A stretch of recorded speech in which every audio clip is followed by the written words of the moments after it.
وَإِمَّا نُرِيَنَّكَ بَعْدَ الَّذِي نَعِدُهُمْ أَوْ نَتَوَفَّيَنَّكَ فَإِلَيْنَا مَرْجِعُهُمْ۔ اللہ فرماتا اور اگر ہم تمہیں دکھا دیں کچھ اس میں سے جو انہیں وعدہ دے رہے ہیں، یعنی ان کو وعدہ اللہ تعالیٰ یہ دے رہا تھا کہ تمہیں مرنا ہے، تمہیں موت آنی ہے، تم پہ عذاب بھی آنا ہے، تمہیں بھگتنا پڑے گا، یا تمہیں پہلے ہی اپنے پاس بلا لیں۔ یعنی دو صورتیں بتائی اللہ نے کہ یا تو آپ کی زندگی میں ان کو ہم عذاب بھیج دیں، یا آپ ان سے پردہ کر لیں، دنیا سے رخصت ہو جائیں، آپ کی وفات ہو جائے، پھر ہم اپنا عذاب بھیج دیں۔ تو پھر بھی جائیں گے کہاں پر یہ؟ فَإِلَيْنَا مَرْجِعُهُمْ، پھر بھی ہمارے پاس ہی لوٹ کے آنا ہے۔ ابھی تو یہ کہتے ہیں نا کہ کچھ نہیں ہوگا، کچھ نہیں ہوگا، آپ کی زندگی میں عذاب بھیجے تب بھی ہمارے پاس آنا ہے ان کو، آپ کے وصال فرمانے کے بعد اگر بھیجے تب بھی ہمارے پاس آنا ہے۔ سب سے پہلا عذاب اگر کوئی اور عذاب نہ بھی آئے تو موت عذاب ہے۔ ثم اللہ شہید علی ما یفعلون، اور پھر اللہ گواہ ہے ان کے کاموں پر۔ واہ واہ واہ، سبحان اللہ، گواہی ہے اللہ تعالیٰ کی، اللہ تعالیٰ تو دیکھ رہا ہے۔ اور اس کی ایک صورت میں نے آپ کو بیان کر دی ہے کہ آج آڈیو بھی سیو کی جا سکتی ہے اور آج ویڈیو بھی سیو کی جا سکتی ہے، بندوں کے عملوں کو محفوظ کیا جا سکتا ہے۔ وَلِكُلِّ أُمَّةٍ رسول، اور ہر امت میں ایک رسول ہوا۔ فَإِذَا جَاءَ رَسُولُهُمْ قُضِيَ بَيْنَهُمْ بِالْقِسْطِ وَهُمْ لَا يُظْلَمُونَ، اور جب ان کا رسول ان کے پاس آتا تو ان پر انصاف کا فیصلہ کر دیا جاتا تھا اور ان پہ ظلم نہ ہوا۔ یہ اللہ نے کہ اپنی سنت بیان کی ہے۔ یہاں پہ عذاب کی بات ہو رہی ہے کہ اللہ تعالیٰ ان پہ عذاب بھیجے گا، ابھی بھیج دے یا بعد میں بھیج دے، لیکن لوٹ کے تو ہمارے پاس ہی آنا نا۔ لیکن بتا دیا کہ ہم عذاب ایسے نہیں دیتے، پہلے اپنا رسول بھیجتے ہیں جو آ کے بتاتا ہے، سمجھاتا ہے، حق و باطل میں فرق کرتا ہے۔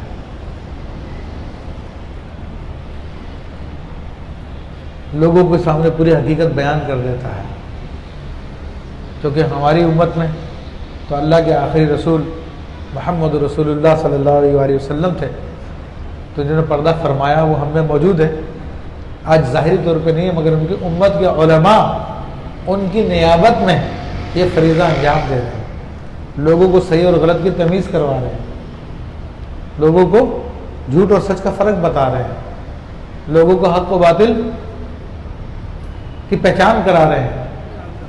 اب لوگوں کی مرضی، کون ان کی بات مانتا کون نہیں مانتا، لیکن اکثر لوگ مذاق کرنے والے ہیں، اکثر لوگ مذاق کرنے والے ہیں، علماء کی بات کو ہنسی میں اڑا دیتے ہیں، لطیفے مناتے ہیں، سوشل میڈیا پہ مختلف قسم کے لطیفے منا رہے ہوتے ہیں۔ ایک تو وہ جو چیٹر ہے، جس کی چیٹنگ سب کے سامنے کھلی ہوئی ہے، 2 نمبر آدمی ہے، دنیا کے پیچھے لگا ہوا ہے، دنیا کے حصول کے لیے کبھی اس ترازو میں، کبھی اس پلڑے میں، کبھی اس پلڑے میں، کبھی اس پارٹی میں، کبھی اس پارٹی میں۔ لیکن ایک وہ جو علماء حق ہیں، تو لوگ ان میں تمیز کیے بغیر سب کا مذاق اڑاتے ہیں۔ معاذ اللہ میں نے دیکھا کسی نے مفتی اعظم پاکستان مفتی منیب الرحمان صاحب کا مذاق بنایا۔ ایک دفعہ میں نے دیکھا سوشل میڈیا پہ کہ وہ ان کی گردن لگا کے نیچے ایک فٹ بالر کا جسم لگا دیا اور وہ دوڑتے ہوئے جا رہے ہیں، اس طرح سے دکھایا۔ تو یہ کفر ہے، یہ علماء کے ساتھ مذاق کرنا، اور یہ وہ انہی کی طرح کے لوگوں میں سے ہیں کہ جن کی دلوں پر جو ہے شیطان کے جال بسے ہوئے ہیں، جو حق و باطل میں فرق نہیں کرنا چاہتے، جو اپنے نفسوں کے پیروکار ہیں، یہ اس قسم کے لوگ ہوتے ہیں۔ تو اللہ تعالیٰ پھر جب عذاب بھیجتا ہے تو رسول کو بھیجتا ہے پہلے۔ اب رسول نہیں آئیں گے، اس رسول کے نائب بھی ہیں جو امت ہے، امت کے علماء ہیں۔ خود رسول اللہ صلی اللہ علیہ وسلم نے فرمایا کہ علماء ورثۃ الانبیاء، کہ علماء نبیوں کے وارث ہیں۔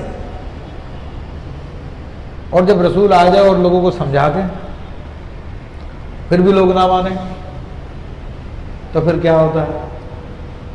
تکا پھر ان کا فیصلہ کر دیا جاتا ہے انصاف کے ساتھ، اور ان پہ کوئی ظلم نہیں کیا جاتا. اور یہ ہو رہا ہے.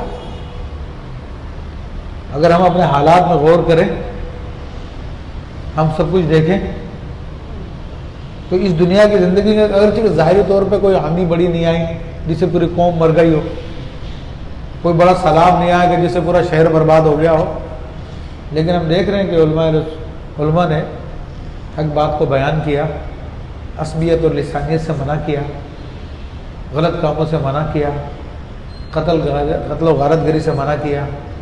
لوگوں نے نہیں مانا. ہم نے ان گلیوں میں لوگوں کو نعرے دکھاتے ہوئے دیکھے، فلانا تھا فلانا تھا فلانا تھا. آج جو بڑی طاقت بنی ہوئی تھی، آج ان کو چھپنے کی جگہ نہیں مل رہی ہے. کیوں وہ بلیوں کی طرف اپنے جانے بچا رہے ہیں؟ کہاں چلے گئے وہ ٹھا ٹھا کرنے والے کہاں ہیں؟ وہ نہیں ہے. اب ان کو اپنی باتوں پہ پشیمانی اٹھانی پڑ رہی ہے.